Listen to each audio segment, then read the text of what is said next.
Vallabhaneni Vamsi notorious criminal. ఆయనకు చాలా నేర చరిత్ర ఉంది. చట్టం న్యాయం అంటే లెక్కే లేదు. ఆయనపై 16 క్రిమినల్ కేసులు ఉన్నాయని పోలీసులు కోర్టుకు సమర్పించిన రిమాండ్ రిపోర్టులో పేర్కొన్నారు. గన్నవరం టీడీపీ కార్యాలయంపై దాడి ఘటనపై సత్యవర్ధన్ ఫిర్యాదు మేరకు వంశీ తదితరులపై కేసు నమోదైంది. ఫిర్యాదు వాపసు తీసుకోవాల్సిందిగా అప్పటి నుంచి ఆయనపై ఒత్తిళ్లు వస్తున్నాయని సత్యవర్ధన్ సోదరుడు కిరణ్ స్పష్టం చేశారు. కేసు వాపసు తీసుకుంటే డబ్బులిస్తామని, ఒప్పుకోకుంటే చంపేస్తామని బెదిరించారని తెలిపారు. పెద్దవాళ్లతో ఎందుకు పెట్టుకుంటారు అని వజ్రకుమార్ అనే వ్యక్తి చాలాసార్లు పరోక్షంగా హెచ్చరించారని, కొమ్మ కోటి, రామకృష్ణ, వీర్రాజు తదితరులు తన సోదరుణ్ణి, తల్లిదండ్రులను బెదిరించారని కిరణ్ తెలిపారు. ఈ నెల 10వ తేదీన తన సోదరుణ్ణి బలవంతంగా కారులో తీసుకువెళ్లారని ఫిర్యాదు చేశారు.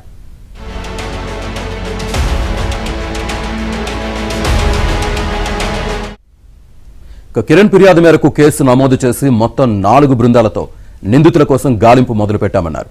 13వ తేదీన A1 వల్లభనేని వంశీని హైదరాబాద్లో అరెస్ట్ చేశామని తెలిపారు. గన్నవరం టీడీపీ కార్యాలయంపై దాడి ఫిర్యాదుకు సంబంధించి పొట్టిరామును కలవాల్సిందిగా వల్లభనేని వంశీ తనపై ఒత్తిడి తెచ్చారని, సత్యవర్ధన్ వాంగ్మూలం ఇచ్చారని, మాజీ ఎమ్మెల్యేగా బాగా పలుకుబడి ఉన్న వ్యక్తిగా వంశీ ఏమైనా చేయగలరని తెలిపారు.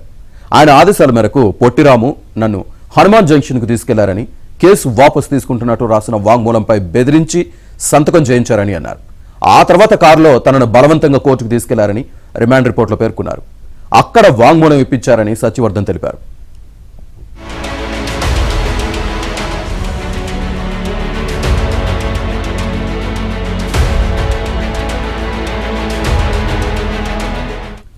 పదో తేదీ అర్ధరాత్రి సత్యవర్ధన్ హైదరాబాద్లోని మైహోం భూజాలో ఉన్న వల్లభనేని వంశీ వద్దకు తీసుకువెళ్లారని రిమాండ్ రిపోర్టులో పేర్కొన్నారు.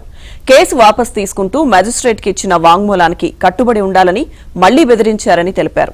తీవ్రంగా హింసించారన్నారు. తేడా వస్తే కుటుంబ సభ్యులను చంపేస్తామన్నారని తెలిపారు. ఇక మరుసటి రోజున వంశీ ఆదేశాల మేరకు 4 నిందితులు సత్యవర్ధన్ కారులో విశాఖపట్నం తీసుకువెళ్లారని రిమాండ్ రిపోర్టులో ప్రస్తావించారు. అక్కడ హోటల్లో బస చేశారన్నారు. 12వ తేదీన A11 కు చెందిన గెస్ట్ హౌస్ కు మకాం మార్చారని వెల్లడించారు.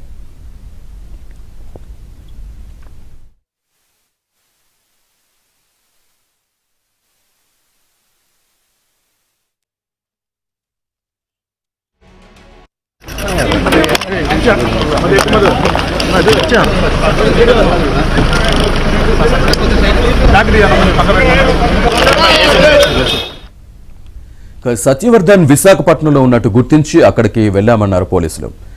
ఆరులోవ పోలీస్ స్టేషన్ కు సమాచారం అందించి దేవదుర్గ శివరామకృష్ణ, నిమ్మల లక్ష్మీపతి అనే 2 నిందితుల్ని అదుపులోకి తీసుకుని సత్యవర్ధన్ ను రక్షించామన్నారు. సత్యవర్ధన్ ను విజయవాడకు తీసుకొచ్చామని రిమాండ్ రిపోర్టులో పేర్కొన్నారు. వంశీతో పాటు మిగిలిన 2 నిందితుల్ని 15 రోజులు రిమాండ్కు పంపించాలని కోరారు.